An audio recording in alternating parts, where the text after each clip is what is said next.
Aujourd'hui, avec l'aide d'Hachem, nous allons parler d'un point très très révélateur, l'amour.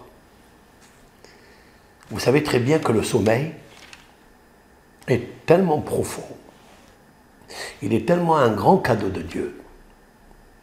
Je voudrais vous donner une raison personnelle de ce que peut être en fait la régénérescence ou régénérescence de l'âme quand elle revient après le sommeil dans le corps. Eh bien, c'est comme s'il se passe quelque chose de bizarre, de phénoménal. C'est la symbiose, l'amour entre l'esprit, je l'appellerai le conscient, et le corps que j'appelle le subconscient. C'est-à-dire le cœur. C'est là où se trouve le subconscient. Et en fait, des fois, avant de dormir, on est fâché avec nous-mêmes. Et lorsque on pratique tous les codes bibliques du Talmud, les conseils de nos sages, qui nous ont révélé que le soir, il faut accepter le pardon et se faire pardonner. Ne pas rester dans la culpabilité. Essayer de se relaxer et être gratitude et amour. Être, pas faire. Être. C'est-à-dire que le cerveau, qui est le courant des pensées, et il est au courant parce qu'il est branché vraiment dans les pensées, dans des océans de pensées, et la plupart, la majorité sont des pensées négatives, et on se crée à cause de ça des graines vénéneuses, des graines remplies de poison qu'on plante dans le jardin du subconscient. Eh bien, je voudrais, avec l'aide de Hachem, vous dire que le sommeil est un bienfait curatif, mais aussi un neurotransmetteur ou médiateur entre l'âme et le corps pour qu'ils se marient ensemble, qu'ils deviennent un seul, qu'ils marchent ensemble, les deux, dans la voie de l'éternité, dans le chemin de la vérité, le chemin de la lumière. Écoutez avec l'aide d'Hachem. Je voudrais citer ici, dans ce cours, ce que nous lisons tous les jours dans la prière, les matins. Nos sages ont institué de lire ce qu'on appelle la lecture du sacrifice d'Isaac. En bref, Abraham est recommandé par Dieu dans le songe prophétique. C'est dans la nuit que ça se passe. Abraham n'avait pas encore le niveau de recevoir les paroles de Dieu prophétiques dans son réveil. Cela l'a reçu seulement après qu'il a fait la Brit Mila. Ok. Et il était debout, il n'est pas tombé. Mais cependant, tous les rêves dans le sommeil, l'Éternel se manifeste au prophète, excepté une seule personne, un seul personnage, l'homme de Dieu, l'homme céleste, Moshe Rabbeinu. Où Dieu a témoigné dans la Torah qu'il a parlé avec lui comme quelqu'un, il parle avec son camarade. Je passe. Abraham reçoit un message codé de Dieu, prends ton fils. Isaac, celui que tu aimes, etc., il s'appelle Yitzhak. Et il lui dit, tu l'amènes au mont Moria, à Jérusalem, là-bas. Et là-bas, tu le montes sur un sacrifice, en autel, et tu le sacrifies pour moi. Abraham, il obéit à 100%, il dit, Hineni, me voici, je suis là, je vais le faire. Il va, pendant 3 jours, il voyage, ils arrivent là-bas, il prend le bois, il le pose sur l'autel, il pose son fils Yitzhak, et il le met sur l'autel, pas sur l'autel, sur les branches de bois, et il veut le sacrifier. Et Dieu, il envoie un ange, il dit, comme ça. Vaikra elav malach Hashem. Et l'ange céleste de Dieu l'appela, Mina Shamaim du ciel. Vayomer Avraham, Avraham. Et il lui dit, Abraham, Abraham, Vayomer ineni. Il lui dit, me voici. Vayomer al tishlach yadcha el hana'ar. Il dit, n'envoie pas ta main, c'est-à-dire le couteau, sur l'enfant. Ne lui fais rien du tout. Parce qu'Abraham, il voulait lui dire, laisse-moi juste faire une petite saignée au moins, je vais montrer que j'aime Dieu. Il lui dit, t'occupe pas de ça. Car maintenant je sais qui est Elohim Atta, car tu crains l'Éternel. Mais le hasarta et bincha et yihidecha mimeni. Tu n'as pas économisé ton fils, l'unique, mimeni, ton fils unique de ta femme Sarah, hein, parce qu'il avait d'autres. Ishmaël, il était de Hagar. Très bien. Voilà ce qui est dit ici. Abraham Avinu, après, il va être récompensé. Dieu lui dit, mais vraiment, vraiment, tu es un homme craignant Dieu. Maintenant, je vais te donner la bracha, les bénédictions, etc. Il lui a donné des bénédictions. Après, c'est marqué, en haut, c'est marqué, Vayelchou shenehem yahdav.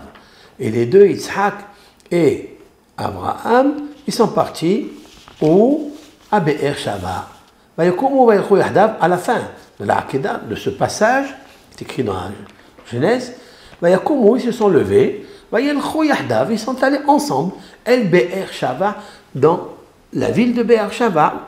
Vayeshev Abraham de Be'er Shava, et Abraham s'est installé dans Be'er, le puits Shava. Alors pourquoi ça s'appelle Be'er Shava? Parce que là-bas, il avait ouvert 7 puits. Be'er, c'est des puits. Shava, c'est-à-dire 7. Et aussi, parce que là-bas, avec Avimelech, ils ont fait des serments chez Voir. On ne va pas rentrer dans ça. Maintenant, écoutez bien. Tout ce qui est écrit ici, nous pouvons le transporter et le superposer, le tisser et le broder dans le mot Shena, c'est-à-dire sommeil. Lorsqu'une personne dort, il faut qu'elle sache qu'elle laisse un corps ici, même s'il respire, mais l'intelligence, la conscience, elle n'y est plus. Cette conscience, c'est l'âme, elle monte vers le ciel. Vous savez comment elle s'appelle? La conscience qui monte au ciel, qui est l'âme, elle s'appelle Abraham. Et vous savez comment le corps, il s'appelle quand il reste ici? Il s'appelle aussi Abraham. Abraham, Abraham. Je vais m'expliquer. Revenons au texte. Là, l'ange, quand il veut parler à Abraham, pour lui dire, arrête, n'envoie pas ta main, n'égorge pas ton fils, il lui dit, Vayomer, Abraham, Abraham. Il y a Abraham, une séparation, après Abraham. Nous, ça s'interroge. Pourquoi 2 fois Abraham? Abraham, ça suffit, 1 fois. Réponse. La première du Midrash, de nos sages, dans le Talmud aussi, lorsqu'une personne aime une autre, elle l'appelle 2 fois par son nom. Tellement je l'aime, je l'appelle Abraham, Abraham, Yaakov, Yaakov, Yitzhak, Yitzhak, Simha, Simha. Je l'appelle 2 fois, parce que je l'aime. Là, il a voulu dire qu'il aimait tellement qu'il l'a appelé 2 fois. Ça, c'est la première réponse. La deuxième réponse explique le Harizal.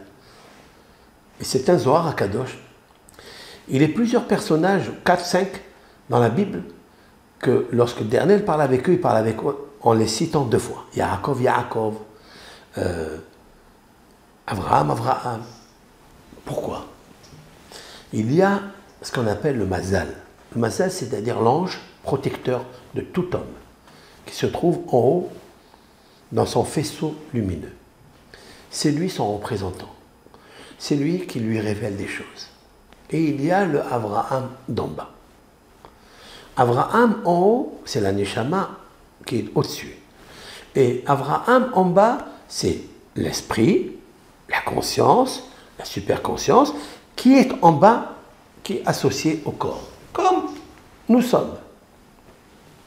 Il faut savoir que lorsque une personne s'appelle Abraham ou il s'appelle Simha, lorsqu'elle est contente, elle est heureuse, elle sent le bonheur, elle sent l'enthousiasme, elle fait tout avec empressement et avec hesed, avec bonté, etc. Ses prières, ses mitzvot, il faut savoir qu'elle est en accord, celle d'en bas avec celle d'en haut. Et là, on le voit, lorsque Abraham, il était en accord avec lui-même, il a voulu faire ce que Dieu lui a demandé, on l'a appelé Abraham en bas. Vous avez compris? Si une personne, quand elle descend ici dans ce monde, et elle fait des choses, elle n'est pas contente. Quand elle dort, elle est toujours fatiguée. Quand elle se réveille. On m'a demandé cette question. Pourquoi on dort et on fait tous les passages de la Torah et tous les Kriyat Shema, et quand même on est fatigué? Et il dit parce que le Avraham d'en haut, parce que la Neshama de Simcha en haut, elle n'est pas smeha, elle n'est pas contente de Simcha en bas. Pourquoi? Vérifie. Vérifie et tu verras que c'est vrai. Maintenant, j'ai dit dans un autre cours que l'Éternel demande à l'homme, à l'âme, Ayeka, où tu es? Puisqu'il lui demande ça, ça veut dire qu'il a des choses à se reprocher. C'est la raison pour laquelle Dieu il dit à Abraham, je t'aime. Et je t'appelle 2 fois par ton nom. Ça veut dire quoi? À part le classique, le naturel, l'habitude d'un père qui aime son fils, il appelle 2 fois par son nom parce qu'il l'aime. Ou sa femme par ton nom parce qu'il l'aime. Plus que ça, c'est que tu sais pourquoi je t'aime? Parce que tu te ressembles à toi-même. C'est le Avraham qui est à l'extérieur de toi, qui est quantique, qui est électromagnétique. Il te ressemble avec celui d'en bas. Et celui d'en bas, il ressemble à celui d'en haut. C'est pour ça que le Père, Dieu, ou le Père avec son Fils physique, il l'appelle 2 fois. Parce qu'il voit que son Fils, il est en accordéon avec le mariage de la conscience, parce qu'il est intelligent, parce qu'il est poli, parce qu'il est aimant, et son cœur, c'est-à-dire son subconscient. Ils vont ensemble. Si c'est comme ça, écoutez bien. Si je prends le mot Shena, qui veut dire Shin, Yod, Nun, He, en remplissant avec un He, valeur numérique 496, je l'ai fait déjà. Ça me donne un secret énorme. Abraham. Pourquoi? Parce que Abraham, c'est 248. 2 fois 248, 496. C'est clair. Ça veut dire quoi? Ça veut dire en fait, lorsque la Neshama, elle monte, parce que lorsque tu es réveillé, elle ne peut pas monter. Donc Dieu il a créé ce créneau du sommeil pendant 8 heures. Que cette Neshama, elle monte en haut pour que Dieu regarde la Neshama, si l'on peut dire ainsi, et qu'il voit est-ce qu'elle ressemble à celle d'en bas, oui ou non. Si elle ressemble à celle d'en bas, il lui ajoute l'amour. Qu'est-ce que Abraham? Abraham, en fait, c'est l'amour. Abraham, c'est Hesed. Nous avons vu Abraham, c'est celui qui pardonne, c'est celui qui se bat, même pour des gens qui lui ont fait du mal. Même des gens qui ont voulu lui prendre ses biens. Abraham s'est battu parce qu'il est l'amour, il est la miséricorde. Lorsqu'une personne, comme je l'ai dit dans un cours, elle s'assoit sur son lit avant de dormir, et elle dit, Dieu, tu sais, j'ai beaucoup de pitié, j'ai beaucoup d'amour pour celui qui m'a fait du mal, je veux lui pardonner. Voilà, mon ex, elle m'a fait ça, mon ceci m'a fait ça, je lui pardonne. Eh bien, ça veut dire que tu te remplis d'amour. Quand tu te remplis d'amour, alors immédiatement, ta Neshama, elle a envie de monter en haut, retrouver la source de l'amour. Comment elle passe? Elle passe par une matrice. Cette matrice s'appelle Rehem, c'est-à-dire la matrice. Car il y a ce qu'on appelle une mémoire, matrice. Cette mémoire, elle est comme un miroir.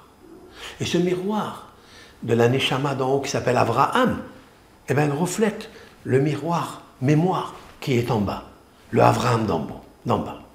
C'est extraordinaire parce que le mot Avraham, qui veut dire le nom, il veut dire aussi Rahel.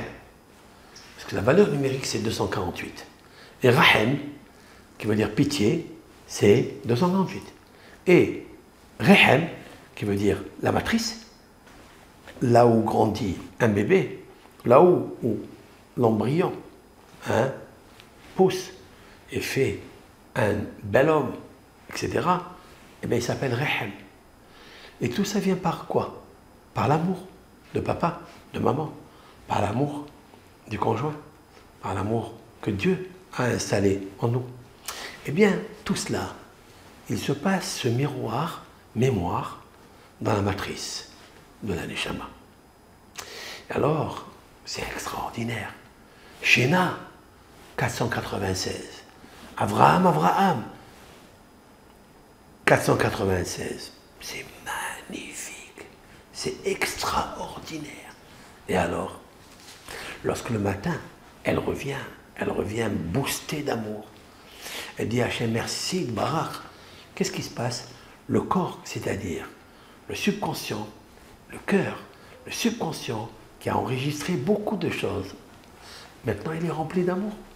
Et l'esprit, qui est le superconscient avec la connaissance, il est rempli beaucoup d'amour. C'est le Avraham d'en haut qui va avec le Yitzhak d'en bas. Suivez-moi. Avraham, c'est l'esprit d'amour, c'est la conscience. Si quelqu'un a la super conscience, il ne remplit que d'amour. Pourquoi? Parce qu'il n'est pas à l'intérieur de lui. Il est à l'extérieur de lui, en haut, et il pompe de la source énergétique d'amour qui est Dieu, et pompe pour allaiter le corps subconscient. Lorsque le corps il reçoit l'amour, alors il se transforme, il se modifie. Et alors, on pourra dire pour les deux, Vayakumu vayelchu yahdav el be'er shava. Et il se lève, c'est le matin quand on se lève. On appelle ça kima. Kima, ça veut dire lever, se lever du lit. Vayakumu vayelchu yahdav. Et ils marchent ensemble.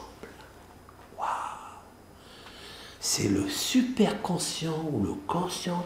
Il marche avec le conscient, le subconscient ensemble. El be'er shava. Be'er, vous vous rappelez ce que je vous ai dit? Be'er, c'est le puits où la Neshama se remplit de Tevilot. Elle fait des immersions à l'intérieur, cette immersion, et cette immersion lui donne l'amour de Dieu. Qu'est-ce que ça veut dire? Est-ce que là-haut, il y a un puits? Est-ce que là-bas, il y a une immersion? Non, il n'y a pas tout ça. Il y a juste que tu te branches avec le chant quantique de Dieu, qui est l'amour. Et en fait, il s'appelle Dieu, il s'appelle Be'er Shava. Il s'appelle le puits 7. Parce que la recette de ce puits, c'est même quand tu es épuisé, tu arrives à puiser l'amour de lui. Lorsque le corps subconscient et l'esprit superconscient vont ensemble. Avraham en haut, Avraham en bas. Rahem, 248 en haut, Rahem en bas. Et voilà que Rahem, c'est l'anagramme du mot Mahar, c'est-à-dire le lendemain. C'est le lendemain où tu te lèves. Mahar, qu'est-ce qui se passe? Tu avais un âne qui écoutait tout ce que tu lui disais. C'est le subconscient, c'est un vrai âne. J'explique, c'est pas Dieu préserve que je me moque de l'âne, c'est Dieu qui l'a créé. Non, mais nous savons très bien que le caractère de l'âne, il enregistre tout. Tu lui dis bim, il dit bim. Tu lui dis boum, il dit bam. Tu dis, tu vas à droite, tu vas à droite. Tu vas à gauche, tu vas à droite. Alors reste là, tu l'attaches à un endroit, même des fois tu ne l'attaches pas, il reste là. C'est ça, le hamor. Le hamor, c'est ça. Waouh! Le hamor qui est écrit ici, il est écrit het, même resh, sans le vav. Donc c'est la valeur numérique 248. Voilà que Avraham a attiré l'amour, Rahem, c'est-à-dire Rahmanut, qui veut dire l'amour, la pitié, l'amour, la compassion, la miséricorde, la bonté. Elle a fait en sorte que le lendemain, je sois réveillé, Mahar, et elle m'a donné une chance. Laquelle? C'est que Vayelchu Yahdav. Et ils vont ensemble. Le subconscient qui est bestial, qui écoute tout ce qu'on lui dit, et le superconscient qui est l'esprit qui arrose, qui plante dans ce jardin, qui est passive de recevoir toutes les graines que vous mettez, cette fois-ci, ils marchent avec l'homme. Ils vont ensemble. Et là, écoutez bien, même si une personne elle est coincée ici dans sa matrice. Elle est coincée. Qu'est-ce que ça veut dire? C'est ce qu'on appelle le microbiote. Microbiote, c'est-à-dire la flore intestinale. Flore intestinale, aujourd'hui on parle beaucoup de ça. Eh bien tout ça s'arrange. Et même une femme qui est akeda, akeda, ça veut dire qu'elle est attachée. Elle est attachée parce qu'elle est emprisonnée dans l'apitoiement, ou elle est dans toutes les choses qui la gênent, qui la rendent amère. Elle peut devenir mère. Elle peut. Pourquoi? Parce qu'elle va rentrer à l'intérieur de la simha. Si tu rentres la simha, tu enlèves la akeda. Akeda, c'est tous les attaches, tous les emprisonnements. Vous comprenez? Et alors, tu te libères de la rigueur, de la rancœur, de la vengeance, de la jalousie. Tu deviens une autre personne. Mémoire, matrice. Mémoire, superconscient. Superconscient va nourrir le subconscient. Et là, vayakumu, vayelchu, yahdab, el-be'er shaba. Écoutez bien. Si vous prenez le mot Shena, comme je l'ai fait tout à l'heure, Shin, Yod, Nun et He, avec le remplissage de He, ça m'a fait la valeur numérique. Vayakumu, vayelchu, yahdab, el-be'er. Et ils se lèveront les deux et ils iront el-be'er. C'est quoi el-be'er? C'est la bracha. C'est comme un puits où jaillit de l'eau, où jaillit la profusion d'influence, du bonheur, parce que l'eau représente la vie, l'électricité, l'amour. Pourquoi? Shava. Shava, c'est 7. Sheva, 7. Parce qu'elle a trompé, immergé, immersion dans le mikvé, en haut, 7 fois. Vous comprenez? Et alors, elle peut confronter les 7 jours de la semaine. Chaque jour, elle peut confronter une astuce, une malice, un stratagème du Yetzirah. Et le Yetzirah, le mauvais penchant, il en a 7 stratagèmes. Il en a des stratégies énormes, très malicieux. Un jour, il te fait comme ça, un jour, il te fait comme ça, un jour, il te fait comme ça. Il peut changer, se transformer, se déguiser, mettre des masques. Toi, tu ne le sais pas. Tu ne sais pas comment. Pourquoi? Parce que tu n'as pas la clarté du pouvoir. Parce que le pouvoir, c'est la vraie clarté. Mais une fois que tu as maîtrisé ton koah, Hitzoni, c'est-à-dire tes forces négatives, l'extérieur, qui sont branchées avec le mal, et tu as changé ça dans ton cœur le soir avant de dormir, parce que tu as pardonné à tout le monde, parce que tu veux t'attacher à Dieu. Dieu, il prend dans l'âme, il dit Abraham 496. Et puis, vous savez ce qui se passe, quelque chose de merveilleux. C'est que le Abraham, c'est le papa, c'est-à-dire le superconscient, c'est l'esprit. Yitzhak, c'est celui qu'on a attaché, ouais. C'est le subconscient qui, tout est attaché dedans, c'est vrai. Et Abraham, au lit d'Yitzhak, il a donné naissance à Yitzhak, c'est-à-dire Yitzhak, la joie. Le subconscient n'enregistre que des bontés, que du rire, que de la joie. Et alors, waouh, ils marchent ensemble, dans la joie. Donc, je dévoile de là que grâce à sommeil, je peux avoir l'amour et la joie.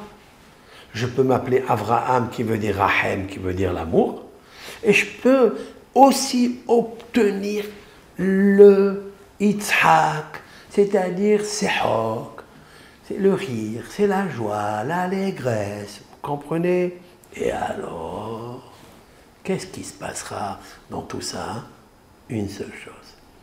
Vous savez, des fois, une personne, elle est en anathème, elle est repoussée des cieux, parce qu'il n'est pas précieux, c'est-à-dire près des cieux. Il s'éloigne, il fait des choses qui l'éloignent. Le miroir âme n'est pas en correspondance avec le miroir mazal en haut, et donc la matrice en bas, qui est le subconscient, qui est dans son cœur, il n'est pas bien. Et quand il n'est pas bien, eh bien, ils sont en anathème les deux, ils sont en divorce. en confinement. Ça veut dire que l'esprit ne concorde pas, ne marie pas, ne se marie pas. Vous comprenez, il ne se marie pas, ce que ça veut dire? Eh bien, on appelle ça en hébreu harem. C'est quoi harem? Harem en anathème. Waouh! Vous avez vu ce qu'il peut faire l'homme? Abraham, par le sommet, en demandant pardon, parce qu'il a pitié. Il attire l'amour, il attire Yitzhak, que son subconscient devient Yitzhak, alors qu'au début, il était un hamor, c'est-à-dire un imbécile. Un âne, c'est-à-dire dans la bestialité, dans ses habitudes. Et il retire de lui le harem, qui est l'anagramme du mot rahem. Donc il y a ici mémoire, matrice, Yitzhak, Ahava, Abraham, ensemble. Et il n'y a plus de harem, il n'y a plus d'anathème. Ça veut dire qu'il est accepté par les cieux. Waouh! On ne va pas attendre quitter ce monde et traverser la mort par le glaive, si l'on peut dire ainsi, de l'ange de la mort. Non. Même si le sommeil est 1/60e de la mort, c'est 1/60e, mais il en reste 59. Ces 59 là, ils sont au-dessus de la grâce. C'est pas vrai. Parce que la grâce, c'est 58. Het, nun. Mais le sommeil, il est au-dessus de la grâce. Ça veut dire que des fois, un roi, il te gracie, te gratifie, il te pardonne, mais n'abuse pas. Mais Dieu, c'est pas comme ça. Il n'est pas en chair et en sang pour se venger. C'est sa créature. Il le veut en paix et en bonne santé et en prospérité. Mais il ne faut pas qu'il soit cupide et imbécile. Alors, des fois, quand il fait des bêtises, il l'éloigne. Mais son intérêt, c'est de le ramener dans le sommeil. Alors on lui dit, écoute, qu'est-ce que tu veux? Tu veux voyager dans des endroits déserts, où il y a des scorpions, des serpents, c'est-à-dire toutes les fosses aux lions, les fosses aux crabes. Et là, tu reviens fatigué, avec la haine, tu n'es pas bien, tu te mets en colère tous les jours. Comme il nous arrive à nous. Ou bien tu veux arranger ta vie, reprogrammer le hamor qui a en toi, le harem qui est en toi, avec mémoire et avec matrice, rehem, pour obtenir Abraham, amour, Yitzhak, joie. Vous comprenez ce que je veux dire? Ce cours-là, c'est un des meilleurs, il me semble, que j'ai distribué, que j'ai diffusé. Il est fait avec beaucoup de goût acoustique et beaucoup de messages il y a dedans. Reprenez ce cours, écoutez-le, et je vous en supplie, ne restez pas, entre guillemets, égoïste. Tac! Appuyez sur le bouton et envoie. Envoie qui tu veux. L'essentiel, c'est que la créature de Dieu, elle entend et elle change. C'est fait pour ça. C'est fait pour ça. L'Éternel, il nous a donné une sagesse pour la richesse de la connaissance, mais il faut la faire connaître aussi aux autres. C'est ça l'essence de tout. Je vous bénis et que Hachem Barach il vous donne la possibilité de se métamorphoser et d'enlever tous les vétos qui nous gênent, de progresser et d'avancer, de transcender. Il nous faut, Be'ezrat Hashem, arriver un jour à dire Dieu, vraiment je t'aime.